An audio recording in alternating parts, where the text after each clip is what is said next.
ভাবের বাসা হাইরোড, ভালোবাসা কলেজ রোড।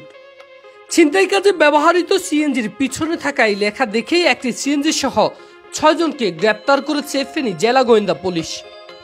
গতকাল বুধবার বিকাশের এজেন্টের কাছ থেকে 2,60,000 টাকা ছিনতাই হওয়ার ঘটনায় ঘটেছে। 8 ঘন্টার মধ্যে পুলিশ সফলভাবে অভিযান পরিচালনা করে 6 জনকে গ্রেপ্তার করতে সক্ষম হয়েছে। ফেনীতে প্রতিনিয়তই বাড়ছে চুরি ছিনতাইয়ের মতো বিচ্ছিন্ন ঘটনা। নবাগত পুলিশ সুপারের যোগদানের মাত্র 2 দিনের মাথায় সফলভাবে 1,41,060 টাকা সহ মোহাম্মদ সাব্বির হোসেন, আব্দুর রাজ্জাক, ফয়জুল্লাহ, ইসমাইল হোসেন মাসুম, রেদওয়ান হোসেন হৃদয়, ওমর ফারুক আরমানকে গ্রেপ্তার করেছে গোয়েন্দা পুলিশ।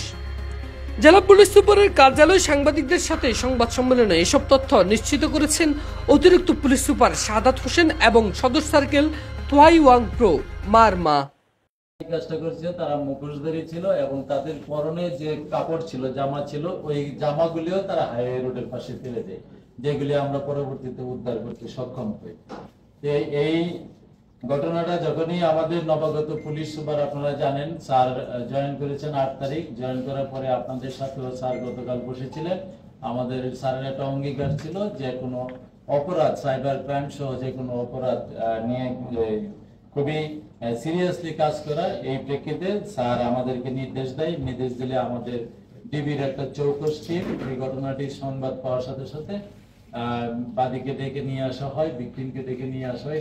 ডেকে নিয়ে এসে তার দেখানো বিভিন্ন জায়গা যেখানে তাকে ঠেক দেওয়া হয়েছে এইসব জায়গা পরিদর্শন করে আমরা সিসি ফুটেজের মাধ্যমে সিএনজির পিছনে কিছু লেখা পাই। ওই লেখাগুলিকে ক্লু হিসেবে ধরে আমরা কাজ করে আগাতে একটা পর্যায়ে আমরা সিএনজি ড্রাইভারকে পেয়ে যাই। সিএনজি ড্রাইভারকে পেলে তার মোবাইলের বিভিন্ন অত্যাধুনিক আমাদের যে সিডিআর অ্যানালাইসিস এবং অন্যান্য লোকেশন নিয়ে আমরা কাজ করতে একটা পর্যায়ে দেখা যায় এই টোটাল গ্রুপের পরিকল্পনাকারী মোহাম্মদ সাব্বির হোসেন পিতামিত আল মামুন, তাকে সহ আমরা গ্রেফতার করতে সক্ষম হই এবং ভিকটিমের কাছ থেকে ছিনতাই করে নিয়ে যাওয়া 2,60,000 টাকার ভিতরে 1,41,060 টাকা আমরা উদ্ধার করতে সক্ষম হই।